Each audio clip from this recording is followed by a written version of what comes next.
আমার কাকিমা দেখতে অনেক সুন্দরী ছিল। কাকা বিদেশ চলে যাওয়ায় কাকা বলেন আমি যেন কাকিমার খেয়াল রাখি, কাকিমার প্রয়োজনীয় জিনিসপত্র এনে দেওয়া, বাজার করা। আর তাছাড়া কাকিমা বাড়িতে একা থাকতে পারবে না, তাই আমি কাকিমার বাসায় থেকেই লেখাপড়া করতাম। একদিন কাকিমা বলল, তোকে একটা কথা বলতে চাই, যে কথা তুই কাউকে বলবি না, আমায় কথা দে। আমি কাকিমামাকে বললাম, ঠিক আছে, কাউকে বলবো না। তারপর কাকিমা আমাকে যা বলেছিল তা শুনে আমার হুঁশ উড়ে গেল। বন্ধুরা, মূল গল্পটি শুরু করার পূর্বে তোমাদের কাছে ছোট্ট একটা রিকোয়েস্ট। তোমরা যারা এখনও আমার চ্যানেলটিকে সাবস্ক্রাইব করনি, তারা আমার চ্যানেলটিকে সাবস্ক্রাইব করে পাশে থেকো। কাকু বিদেশ যাওয়ার পর কাকিমার জীবনে এক ধরনের শূন্যতা তৈরি হয়। সংসারের সব দায়িত্ব যেমন কাঁধে এসে পড়ে, তেমনি মানসিকভাবে তিনিও বিপর্যস্ত হয়ে পড়েন। শঙ্কর পরিবারের তরুণ সদস্য লক্ষ্য করেন কাকিমা কিছুটা পরিবর্তিত হয়ে গেছেন। হয়তো ক্লান্তির কারণে বা একাকিত্বে তিনি রুমের দরজা খোলা রেখে ঘুমিয়ে পড়েন। মন খারাপ থাকে, কথাও কম বলেন। এক রাতে শঙ্কর অদ্ভুত এক শব্দ শুনে কাকির রুমে গিয়ে দেখেন তিনি ঘুমন্ত। পরদিন জিজ্ঞেস করলে কাকিমা হেসে বলেন, এসি না থাকে দরজা খোলা রাখলে বাতাস আসে, আর এতে ঘুম ভালো হয়। শঙ্কর তবু মনে করেন কাকিমা হয়তো নিজেকে দুর্বল ভাবতে চাইছেন না, তাই কিছু বলতে চাইছেন না।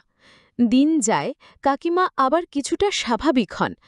একদিন তিনি শঙ্করকে বলেন, মানুষ যখন একা হয় তখন সাহসী হতেই হয়। শঙ্কর উপলব্ধি করেন সাহায্য মানে শুধুই কাজের হাত নয়, বোঝার জন্য পাশে থাকা। বজ্রসহ বৃষ্টি। এক রাতে কাকিমা বলেন, চা খেতে খুব ইচ্ছে করছে। শঙ্কর চা বানিয়ে দেন। কাকিমা জানালার পাশে দাঁড়িয়ে আকাশ দেখেন, যেন জীবনের একটা ভার হালকা করতে চাইছেন। শঙ্কর আরেকবার উপলব্ধি করেন বয়স, সম্পর্ক, আত্মীয়তার বাইরেও মানুষের ভেতরের কথা বুঝে ওঠা অনেক জরুরি। কাকিমা বললেন, বাবা, তাড়াতাড়ি ঘরের দরজাটা বন্ধ করে আয়, বাতাসে ধুলোবালি আসছে। আমি তাড়াতাড়ি দরজা বন্ধ করলাম। তারপর যা ঘটেছিল তা জানতে ভিডিওটি প্রথম থেকে শেষ পর্যন্ত দেখুন। আমি গ্রামে বড় হয়েছি, কিন্তু স্বপ্ন ছিল ইঞ্জিনিয়ার হব। বাবা পড়াশোনার প্রতি খুব যত্নবান ছিলেন। স্কুল শেষ করে শহরে কলেজে ভর্তি হতে চাইলাম। শহরে আমার ছোট কাকু থাকতেন, তিনি ভর্তি করাতে নিয়ে গেলেন। কলেজটা শহরের নামকরা একটি প্রতিষ্ঠান। ভর্তি হয়ে আমি খুব খুশি। প্রথম দিনে শুভ্র নামে একজন বন্ধুর সঙ্গে পরিচয় হয়।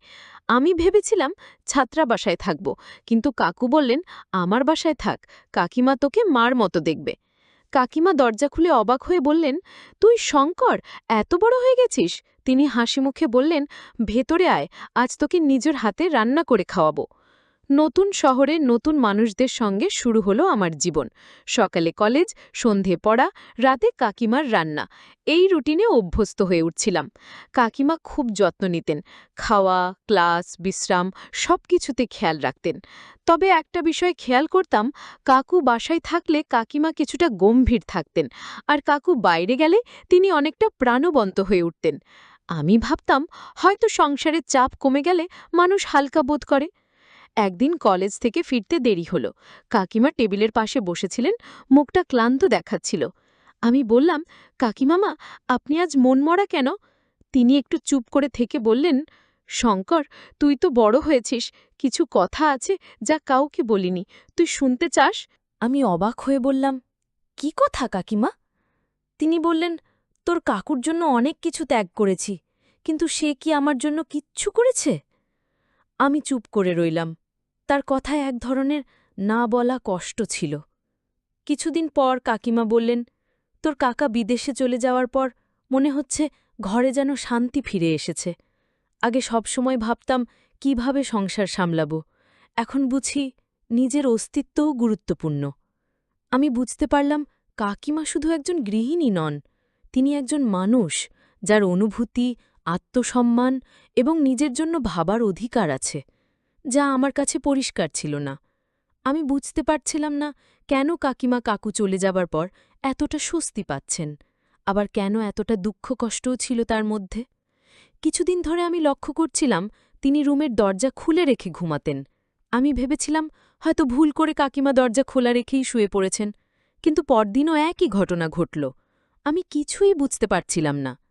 এক রাতে ঘুম থেকে উঠে দেখি কাকিমা রুমের দরজা খোলা রেখেছেন, অথচ আগে কখনো এমন করতেন না। আমি ধীরে ধীরে রুমের কাছে গিয়ে কিছুক্ষণ চুপ করে দাঁড়িয়ে থাকলাম। তারপর কাকিমাকে না ডেকে নিজের রুমে ফিরে এলাম। আমি জানতাম না কাকিমার জীবনে কি দুঃখ কষ্ট ছিল। পরদিন সকালে জিজ্ঞাস করলাম, কাকিমা, রাতে তোমার ঘর থেকে একটা আওয়াজ পেয়েছিলাম। তিনি একটু চুপ করে থেকে বললেন, হয়তো টিভি বন্ধ করতে ভুলে গিয়েছিলাম, চিন্তা করিস না। কিন্তু আমি জানতাম তার ঘরে কোনো টিভি নেই। কথার মধ্যে যেন একটা রহস্য ছিল যা তিনি প্রকাশ করতে চাইছিলেন না। একদিন সন্ধ্যায় পড়াশোনা শেষে বললাম, কাকিমা, আজ অনেক ক্লাস ছিল, মাথা ব্যথা করছে। তিনি কিছু না বলে চুপচাপ আমার জন্য গরম চা বানিয়ে দিলেন। আমি লক্ষ্য করলাম সেই দিনের পর থেকে তিনি খুব কম কথা বলতেন। মাঝে মাঝে মনে হতো তিনি কিছু একটা ভাবছেন, কিন্তু মুখে কিছু বলেন না। একদিন জিজ্ঞেস করলাম, কাকিমা, আপনি কি খাচ্ছেন, এত চুপচাপ কেন? তিনি একটু অদ্ভুতভাবে হাসলেন। আমি বুঝতে পারলাম তার মধ্যে একটা চাপা দুঃখ ছিল, যা তিনি কাউকে বলতে চাইছিলেন না। কাকু বিদেশে চলে যাওয়ার পর কাকিমা যেন বদলে গিয়েছিলেন। কখনো হাসতেন, কখনো চুপ থাকতেন, কখনো নীরবে চোখ মুছতেন। সবকিছু যেন এক অদৃশ্য ভারে ঢাকা ছিল। আমি ভাবলাম হয়তো কাকিমা তার জীবন থেকে কিছু হারিয়েছেন, কিন্তু সেটা কাউকে বুঝতে দিতে চান না। তার এই নীরবতা, তার এই অভিব্যক্তি সবই যেন এক গভীর গল্প বলে, যা শব্দে বলা যায় না। কিছুদিন পর একদিন রাতে আমি রুমে ঢুকতে গিয়ে শুনতে পেলাম কাকিমা হালকা গলায় কথা বলছেন।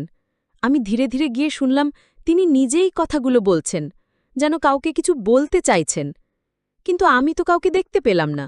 তাহলে কাকিমা কি একা একা কথা বলছিলেন? কাকিমার কথাগুলোর মধ্যে এক ধরনের দুঃখ ছিল। আমি বুঝতে পারলাম যিনি হাসি মুখে সংসারের সব দায়িত্ব পালন করছেন, তার ভেতরে হয়তো একটা গভীর কষ্ট লুকিয়ে আছে, যা তিনি কাউকে বলতে চান না। সেই রাতে আমি চুপচাপ রুমে ফিরে এলাম, কিন্তু কাকিমার কথা বারবার মনে আসছিল। কেন তিনি একা একা কথা বলেন? তার জীবনে কি এমন কিছু ঘটেছে যা তিনি কখনো কাউকে বলেননি? তার মনের ভেতর যে কষ্ট ছিল, সেটা তখনও আমার কাছে পরিষ্কার হয়নি। একদিন সকালে দেখি কাকিমা অনেকটা চুপচাপ। তিনি সেদিন প্রায় কিছুই বলেননি, শুধু ঘরের কাজ শেষ করে একবার বাইরে গিয়ে এলেন। আমি জিজ্ঞেস করলাম, কাকিমা, আজ কিছু হয়েছে? তিনি মাথা নাড়িয়ে বললেন, কিছু না শঙ্কর, তুই পড়াশোনায় মন দে, আমি ঠিক আছি। কিন্তু আমি বুঝতে পারলাম তার মুখে যে কষ্টের ছাপ ছিল সেটা কোনোদিনও মুছে যায়নি। আমি বললাম, আমি তো তোমার সন্তানের মতো, তুমি নিজেই বলেছ আমি তোমার ছেলের মতো। তাহলে মা হিসেবে তুমি আমার কাছে বলো, তোমার কি এমন কোনো দুঃখ আছে যা কাউকে বলতে পারছ না? অন্তত আমাকে বলো। কাকিমা শুধু বললেন, আমার কোনো দুঃখ নেই, তুই লেখাপড়ায় মন দে, আমাকে নিয়ে কারো ভাবার দরকার নেই।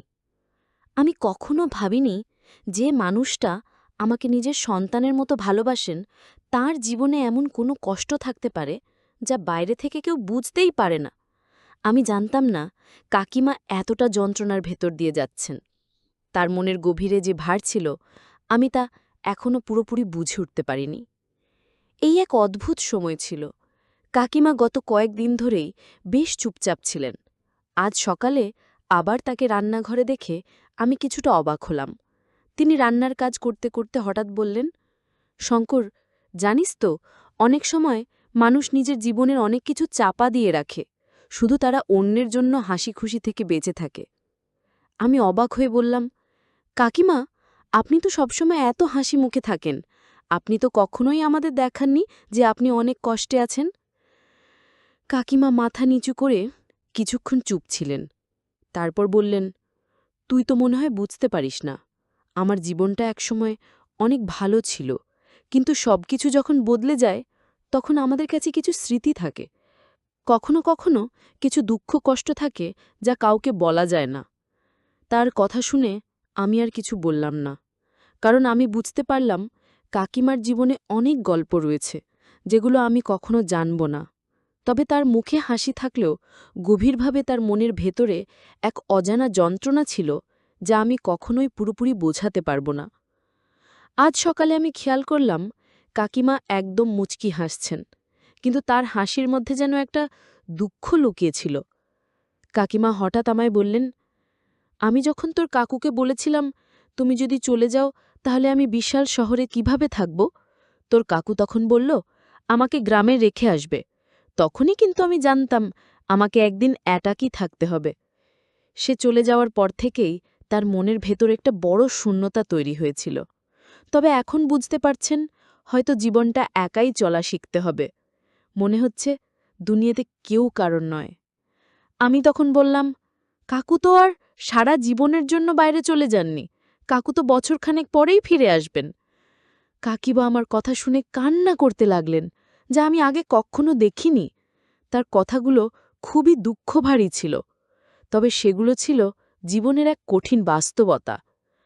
আমি তবুও কিছু বললাম না, কারণ আমি জানতাম কাকিমার মনের মধ্যে একটা বিশাল দুঃখ কষ্ট আছে, যা তিনি কাউকে কখনো বলেননি। সপ্তাহের পর সপ্তাহ পেরিয়ে গেল, কিন্তু কাকিমার চুপচাপ থাকার কারণে আমি আরও চিন্তিত হয়ে পড়লাম। একদিন সন্ধ্যায় আমি কাকিমাকে গিয়ে বললাম, কাকিমা, আপনি তো কিছু বলছেন না, কেমন আছেন? কোনো সমস্যায় পড়েছেন?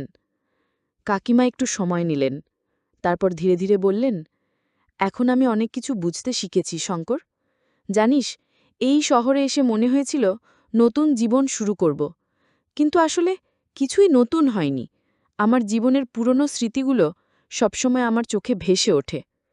আমি বললাম, আপনার জীবনের স্মৃতিগুলো যদি আমার সঙ্গে ভাগ করে নিতে চান, আমি শুনতে প্রস্তুত। কিন্তু কাকিমা বললেন, না, আমি বলতে চাই না। তার চোখে যেন এক ধরনের ভয় ছিল, যেন তিনি কিছু লুকিয়ে রাখছেন, যা তাকে ভেতরে ভেতরে কষ্ট দিচ্ছে। একদিন বিকেলে আমি বই পড়ছিলাম আর কাকিমা রান্নাঘরে ছিলেন। আমি খেয়াল করলাম তিনি আজ বেশ মনোযোগ দিয়ে রান্না করছেন, কিন্তু তার মুখে চিন্তার ছাপ স্পষ্ট। আমি রান্নাঘরে গিয়ে বললাম, কাকিমা, আপনি আজ একটু ভিন্ন দেখাচ্ছেন, কিছু চিন্তা করছেন? তিনি মুচকি হাসলেন, কিন্তু সেই হাসির আড়ালে ছিল এক অস্পষ্ট দুঃখ। তিনি বললেন, শঙ্কর, তুই পড়াশোনায় মন দে। জীবনের নানা দিক একসাথে নিয়ে চিন্তা করাটা খুব কঠিন। তোর বাবা কষ্ট করে টাকা রোজগার করে তোকে লেখাপড়া করতে পাঠিয়েছেন। তুই ভালো করে পড়াশোনা কর, আমাকে নিয়ে চিন্তা করিস না। ভগবান আমাকে ভালো রেখেছেন। আমি বুঝতে পারলাম তিনি কিছু লুকাচ্ছেন। আমি বললাম, আপনি তো আমাকে নিজের সন্তানের মতোই ভাবেন, তাই না? তিনি বললেন, অবশ্যই, তুই তো আমার ছেলের মতোই। আমার সংসারে তো তোর কাকু ছাড়া আর কেউ নেই। আমি বললাম, তাহলে আজ আপনি আমাকে বলুন, আপনার জীবনে এত দুঃখ কষ্ট কেন? কাকিমা তখন কথা ঘুরিয়ে বললেন, তোর পরীক্ষা কবে? আমি বললাম, জুন মাসের ৬ তারিখ। এখন তো এপ্রিল চলছে। আমি বললাম, মে মাসের ৭ তারিখ। কাকিমা বললেন, তাহলে তোর তো আর বেশি দিন নাই পরীক্ষার, ভালো করে পড়াশোনা করে গিয়ে। আমি তখন কাকিমাকে বললাম, কাকিমা, তুমি কিন্তু আমার প্রশ্নের উত্তর দিলে না। তিনি বললেন, তোর পরীক্ষা শেষ হোক, তারপর বলবো। আমি কাকিমার কথা মেনে নিলাম। মনে মনে সিদ্ধান্ত নিলাম, পরীক্ষার পর কাকিমার মনের কষ্টের কথাগুলো আমাকে জানতেই হবে। দেখতে দেখতে আমার পরীক্ষা চলে এলো। আমি মন দিয়ে লেখাপড়া শুরু করলাম। পরীক্ষা শেষ হওয়ার পর কাকিমাকে জিজ্ঞেস করলাম, আপনি বলেছিলেন আমার পরীক্ষা শেষ হলে আপনার দুঃখের কথা বলবেন, এখন বলেন। তখন কাকিমা কান্না ভেজা কণ্ঠে বললেন, আমার বিয়ে হয়েছে আজ থেকে ৭-৮ বছর হবে, কিন্তু আমার একটাও সন্তান নেই। আমি সেই কষ্টে সবসময় মনমরা হয়ে থাকি। আমার কোনো সন্তান নেই, এটাই আমার সবচেয়ে বড় দুঃখ। আমি কাকিমাকে সান্ত্বনা দিয়ে বললাম, কাকিমা, ভগবান যাকে খুশি সন্তান দেন, আবার যাকে খুশি কিছুই দেন না। তাই বলে কি ভগবানের উপর রাগ করা যায়? আপনি চিন্তা করবেন না। আপনি নিজেই বলেছেন আমি আপনার সন্তানের মতো। আজ থেকে আপনি আমার মা আর আমি আপনার সন্তান। তখন কাকিমা কান্না করে বললেন, সত্যি তুই আমার সন্তান, তুই আর একবার আমাকে মা বলে ডাক। আমি কাকিমাকে জড়িয়ে ধরে বললাম, মা, আজ থেকে কাকিমা আমার মা আর আমি তার সন্তান।